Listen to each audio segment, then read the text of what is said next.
perfectly understandable.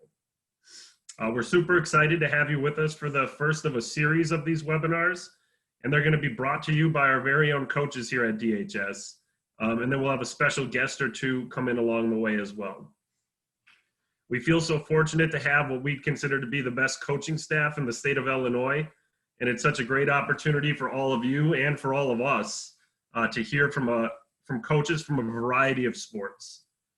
Our hope through this is that through these webinars, we continue to build on our DHS athletic community, where we're not just about my sport or our sport, but we're about representing our DHS athletic community when we go about our daily life while here at DHS and beyond throughout all of our sports.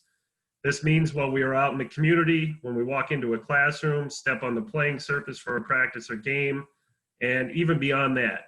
Our hope here at DHS and our athletic department is to prepare you for when you leave DHS as well, wherever that may bring you, if that's to college, to the military, or a profession of your passion. Through these webinars, you will hear from many of our great coaches relating to what they incorporate into their specific programs. This will undoubtedly then bleed into all of our programs here at DHS. If you look at the screen, you'll see that our coaches are also learning from other coaches. They're attending these as well. And we're excited for all of you to be a part of that journey. I'd like to thank Assistant Athletic Director, Coach Tomlinson. Coach Tomlinson's new to Deerfield. She's only been here for about a month now. We're super excited to have her. She's really done the large majority of the work to get these webinars off the ground. She's met with the coaches that you're gonna see speak. She developed our calendar for us. And we're super excited to have her on board. Coach, if you wanna say hi to everybody. Yep, just real quick, really excited to be here. It's honestly feels great to wear red and gray again. So honored to be a part of this. Thanks to all the coaches, for getting the word out to your student athletes. And we're excited to put these webinars on, even though athletics are kind of on pause right now. So thanks. And thank you, Coach Friedlander, for starting us off. We really appreciate that.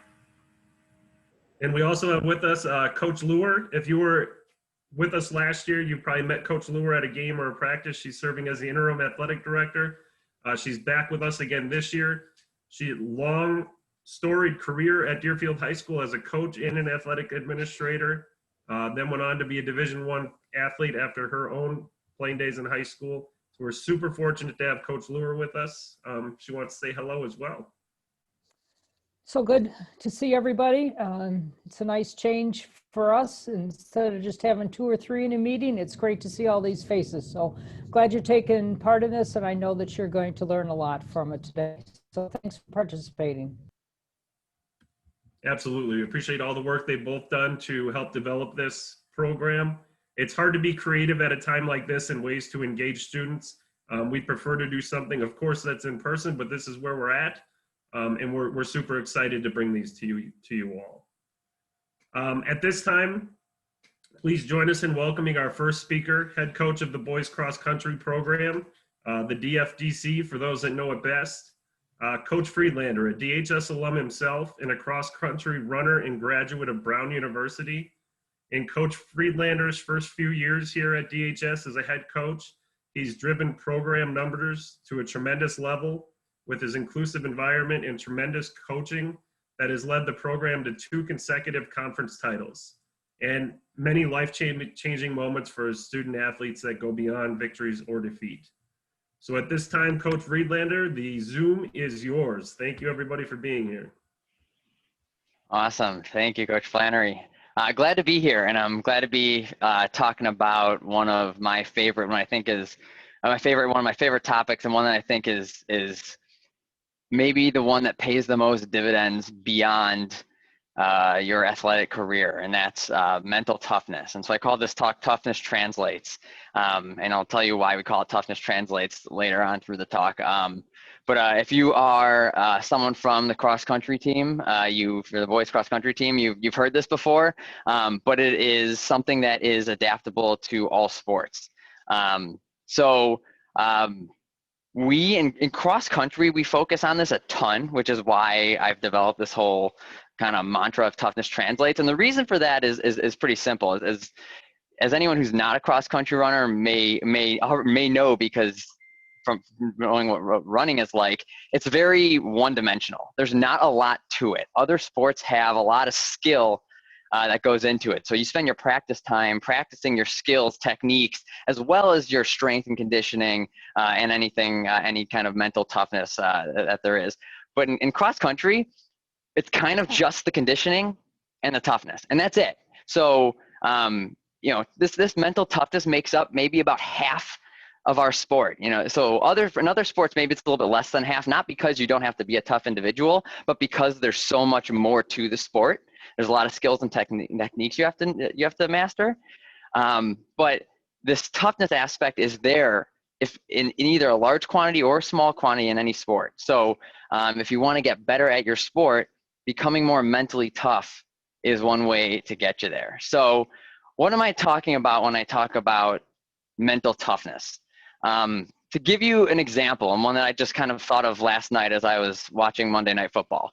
Do we have any football players in here, by the way? Your hands? See a couple hands go up. Any football watchers? I can raise my hand on this one now. So I'm going to use football as an example here. In a scenario where it's the fourth quarter, one team's kind of in desperation mode on offense, and it's 4th and 10.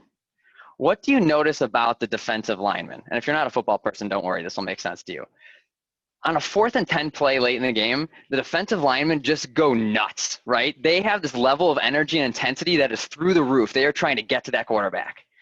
And if you're anything like me, you might sit there and be thinking, okay, that's awesome, but where's that intensity on a random 2nd down in the 2nd quarter, right? Why don't they give that intensity all the time? And the simple reason for that is because we're humans and we have a finite amount of energy and we can't just spend it always, right? We'll run out of energy. But there is a spectrum in terms of whether athletes can give that kind of energy a lot or a little. And you've got to practice mental toughness to try to move up on that spectrum so that you can give that kind of intensity a lot. You can't give it all the time, but you can practice increasing the amount of intensity that you can give. So I know that, you know, soccer players, field hockey players, basketball players, I'm probably leaving some sports out. You guys probably identify with that because you guys are running around kind of nonstop in your sports. You get breaks here and there when the whistle is blown, but you usually are huffing and puffing still when play resumes. And so like mental toughness is obvious to you guys. Swimmers, you guys are more like the cross country runners where it's kind of just the nature of the game is get to the finish line. And so you're pushing through the pain. And then there's other sports, and you just got to be honest here, where maybe it factors in a little bit less because maybe you don't spend a tremendous amount of the game out of breath, right? And I'm thinking about like baseball, softball. And that's not to say there's a baseball, softball is anything less. It's just that baseball, softball is more predominantly skill focused, and there's less time where you have to really push through maybe a time where you're out of breath. So maybe it's a smaller focus in those sports, but it's still there. And so if you're a baseball, softball player, and there's probably other sports like that too that I'm not thinking of, hear me out and why this is important for you too. Speed and strength are big parts of those games, big parts. And although they're in short bursts, you only get stronger and faster through practice, through strength and conditioning. And we all know that when you're doing any type of speed workout or lifting, that pain sets in where you want to, where someone's yelling at you to do one more. You have the mental fortitude to do one more, to add a little bit more weight, to go a little bit faster. And that's how you get fast enough to get to first base before the ball gets there, or to get to that fly ball over your head in center field. So it matters in all sports, maybe not the same amount, but it matters. And so I want to focus on mental toughness today to help you guys all become better athletes in that regard, that aspect of your sport. So what I'm going to do, I spent a lot of time on context there, so I'm going to jump into something. I have one slide I want to share my screen, and it's just one slide, and it's really just one chart. So I'm not going to bore you guys with a PowerPoint presentation or anything. Can you guys see my screen? Should be a blank white slide. Okay, good. That means I can present it. All right. So just to provide even more context about what we're talking about before we even dive into how to get better at it. There are 3 attributes that I like to call the 3 T's that determine how good you are as an athlete. And they're called the 3 T's because they're 3 words that begin with T. I'm a nerd, so I like graphs. So on this graph, bear with me, you've got a y-axis that measures how good of an athlete you are, from bad to good. And we're just going to put one bar, that bar being you or the athlete, and a tall bar means you're a good athlete, short bar means you're a bad athlete.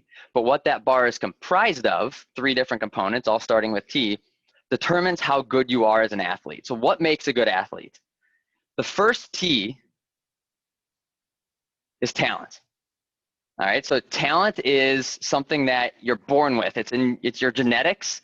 It's out of your control. And that sucks, like, right? You're born with a certain talent level and you can't control it. Like, no one likes to hear that. Some of us are talented, some of us are not. We just got to get beyond that. But we have to accept the fact that part of your athletic ability is nature, not nurture. So as you see, this bar grew from 0 to something. Some of us, this bar grows a lot if we're super talented. Some of us, it just grows a little bit if we don't have a lot of talent. But think of this talent portion of the bar as how good you'd be at your sport before you'd ever practiced it. And so we're growing this bar up. So talent is the one thing that we can't control, so we're not even going to focus on it. The second part of the bar, so now we're growing, because once you start playing a sport and your talent is apparent, you can get better at it through the second T word, which is training. And most sports call it practice, and cross country call it training, and I could have changed it to, because I'm adapting this for all sports, but practice doesn't start with T, so I'm going to still call it training. Training is getting better at the sport as you work on it. And this is controllable in the long term because you can practice a lot or practice a little. You can practice really well or you can practice poorly, right? That's up to you. So you are in control on how much you can make this bar grow in the gray phase here, which is training. So again, it's in your control, but then on game day or meet day, it's out of your control, right? The work is done. As my old high school cross country coach, Coach Kaufman would always say, is at that point, the hay is in the barn, right? It's done. You have to go play with whatever talent and training you have gotten up to that point. You can't just miraculously train a lot more on game day, right? So it's in your control in the long term, which is wonderful. Hopefully everyone works really hard at their sport. But once you show up to the game, it's out of your control. You've got a certain level of talent and training, and you got to go forward with that. So then there's a third T word that can make you an even better athlete, and that's toughness. Toughness is how far you're willing to push yourself, and it is in your control at all times. Every single practice, every single game, your toughness level is a decision that you can make at all times. So talent and training don't determine how good of an athlete you are. It determines a window of how good of an athlete you might be, and you fill that window with toughness. So 2 athletes with equal talent and equal amounts of practice, one can be superior to the other if they just are tougher. All right, so those are the 3 T's. And talent, since it's out of your control, no point in focusing on it. Training, since I'm not an expert in any of your sports, your coaches are those experts. No sense in me trying to tap into your training unless you're a cross country runner. But toughness is something that's applicable to all sports that we're going to focus on today. So the rest of what I want to talk to you guys about is how to make this bar grow, meaning we're becoming better athletes, not by increasing talent or training, but by increasing that red section of the bar, toughness. How can we make that even taller? So I'm gonna stop sharing my screen and put my face back on. All right. So one quote really stands out to me when it comes to mental toughness and how to get better at it. And it's a sailing metaphor. And it's very simple. It's that rough seas make smooth sailors. And I'm gonna repeat that because that's something that I like to get jammed in people's heads. Rough seas make smooth sailors. And what that means is no one gets good at sailing because they go out on all these easy sails, these easy trips, all right? It's only the rough stuff, it's the challenges presented that make you good. And it's the same when it comes to mental toughness. You don't get tougher unless you have opportunities to increase your toughness, which are things that take you out of your comfort zone. So we've all got to look for opportunities to create these rough seas to make us smooth sailors. And we can talk about this at practice all we want. I'm actually going to in a bit. There's another setting outside of practice in which we can become tougher athletes. Even though it has nothing to do with our sport, it still makes us better athletes. And so that latter part's what I'm really passionate about, but I'm going to start with at practice. So how can we get tougher at practice? So we've all seen Gatorade commercials or Nike commercials where athletes are grinding. They're sweating Gatorade out of their pores. They've got this mentality of someone who's pushing beyond their comfort zone, right? And that's awesome. That's awesome. I hope you guys all take that attitude to practice. But doing that just once, while better than nothing, is nothing compared to doing it consistently. So at every practice, you are trying to accomplish two major things. One is to get better at your sport. Whatever you're doing for practice that day, that's one of the main focuses. The other is to get more mentally tough, and that practice is just your platform to do it. So every practice is your opportunity to practice toughness. At the same time, it's also an opportunity to practice weakness, right? The choice is yours. When you're presented with a task, whatever it is, you can go full throttle and attack it, or you can, in the back of your mind, complain about it and kind of ease off. Both of those situations are building a habit. It's either building toughness or it's building weakness. Think about it as a point system. Every time you're presented with a challenge in practice, you get to chalk up 1 point to the toughness column or 1 point to the weakness column. And those points will add up, and over time, it stops becoming choice because whichever column is winning becomes habit. You're going to build some habit, and so let's make sure we're building toughness as a habit and not weakness. So at practice, bring that attitude like those Gatorade commercials every single day where you're developing a habit of toughness. Okay, so that's at practice, but that's not even what my main message is. You don't run your practices, so you don't actually even get to control what goes on at your practice. I don't run your practices for sure unless you're a cross-country runner. But you do get to control what you do outside of practice, and you can attack situations outside of practice in a way that will make you a tougher athlete, even though those situations have nothing to do with sports. So outside of practice, every choice is an opportunity to practice toughness. At the same time, just like I said before, every choice is an opportunity to practice weakness. The choice is yours each time, and each time you add a point to either the toughness column or the weakness column. And then it becomes a habit, not a choice. Couple examples. I'm going to give you some classic examples of things that you can do outside of practice to make you a tougher athlete. And before I jump into the examples, that's what toughness translates means.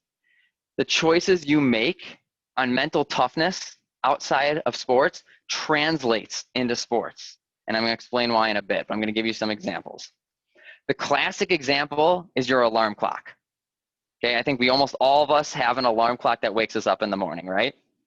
It goes off, and our first thought is, this sucks, right? We all no one wants to get out of bed. I'm in the same boat, right? It doesn't get easier as you get older. Everyone wants to sleep in.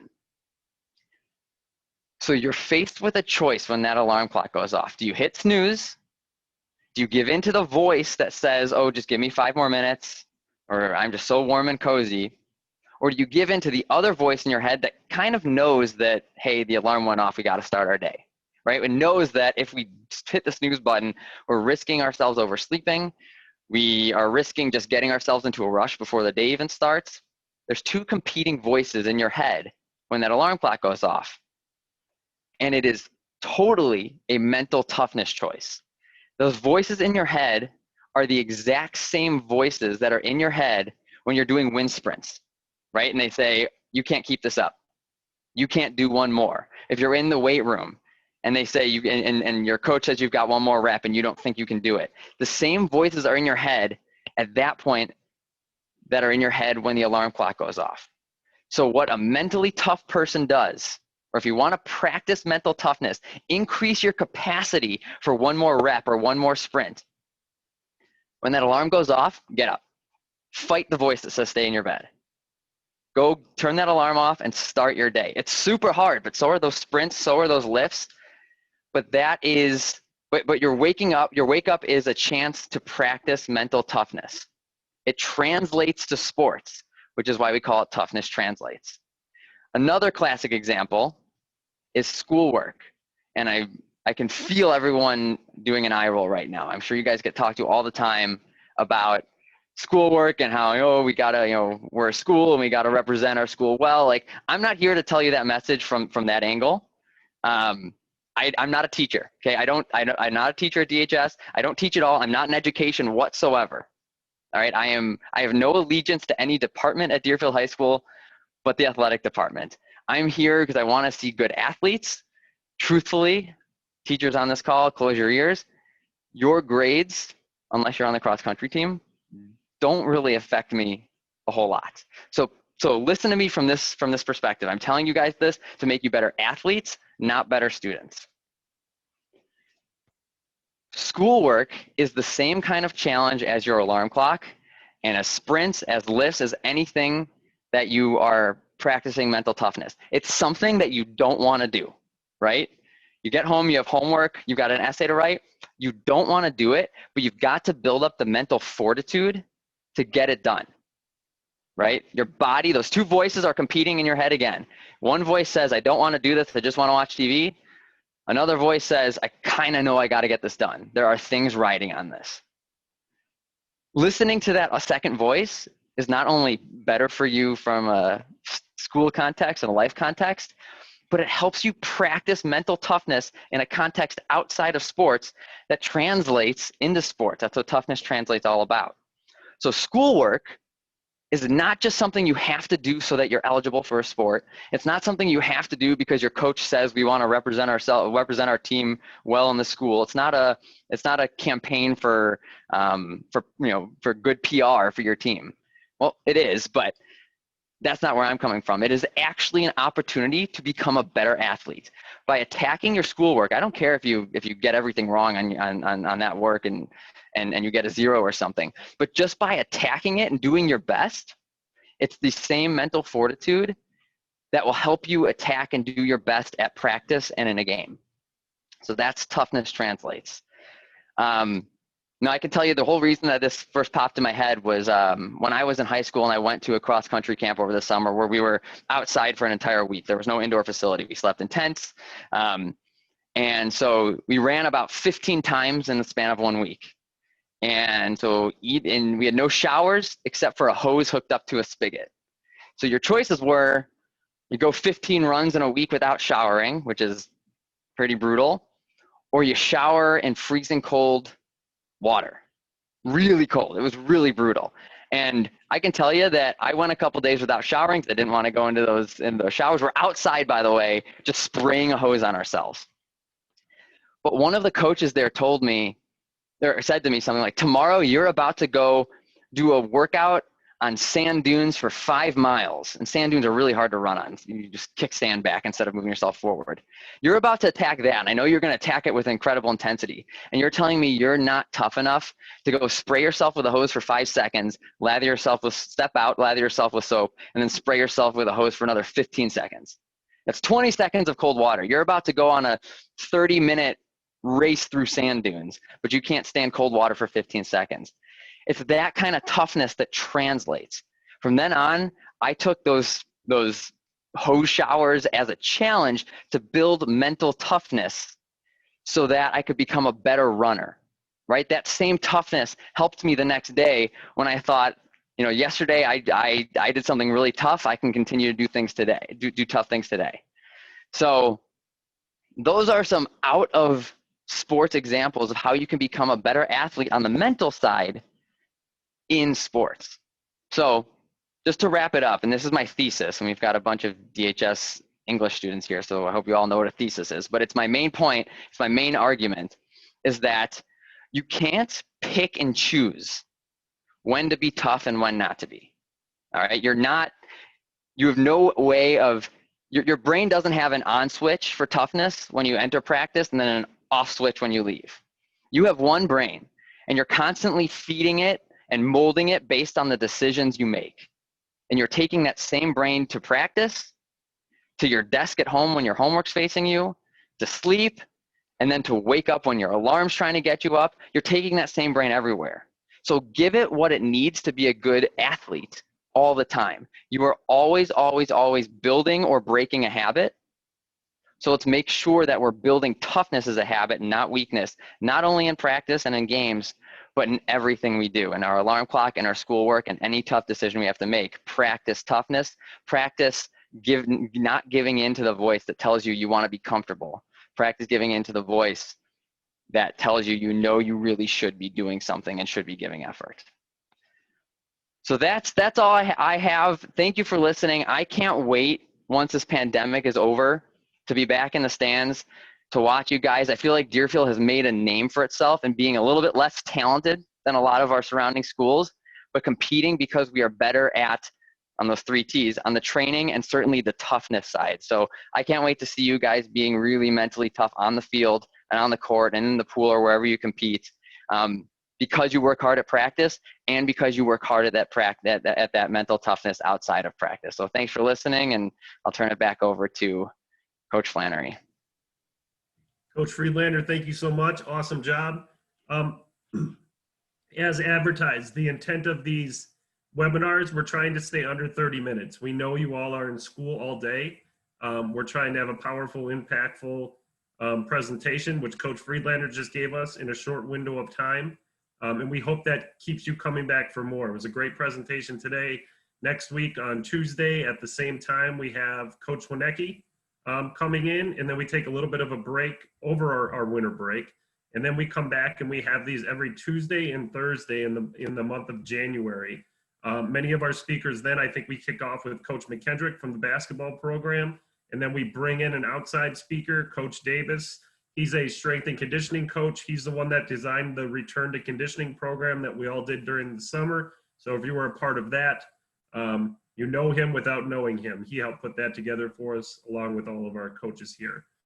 If you ever have questions during these, we ask you to use the chat feature at the bottom. We probably won't interrupt our speaker, but then when we get to this point at the end, we can open that up for that opportunity.